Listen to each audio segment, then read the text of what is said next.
What did burn the ships mean? Well, burn the ships mean, you know that old advertising plan that you've been using for the last 20 years that says you're going to spend this much in TV and this much in radio and this much in print, and here's what you're going to do with respect to your community relations activities and your PR?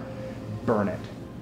And I don't mean burn it entirely. There are aspects of it that you can integrate into the new plan, but if you're relying on that, and if you're relying on, you know what, we do that planning once a year, we do all of our creative, we do all of our work, and it'll just take care of itself and we'll check on it next quarter, it doesn't work that way anymore.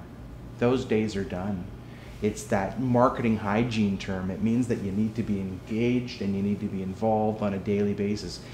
Social media and its importance means that you've got to be working at it. You've got to invest your human capital, your own time, and your intelligence for this to work on a daily basis. So the old way of, which is really quite frankly quite lazy and quite reliant on channels that allowed you to repeat a message regardless of whether it was true or relevant or not over and over again would work. Well, it doesn't work that way anymore. Consumers don't buy it. We're not going back. And some people think we are, and some people think that they can spend most of their time and human and financial capital in traditional media. Well, I think they really are fooling themselves. In some degree, you really do have to burn the ships. You really do have to embrace this in such a dramatic way. And if you don't, I think you're still missing the boat. Pardon the pun. But it doesn't mean, right, that you can do social media stuff in isolation from everything else that you've done to this date. It doesn't mean that your brand character and your brand personality and everything that's really important about what you stand for in terms of your values has to change.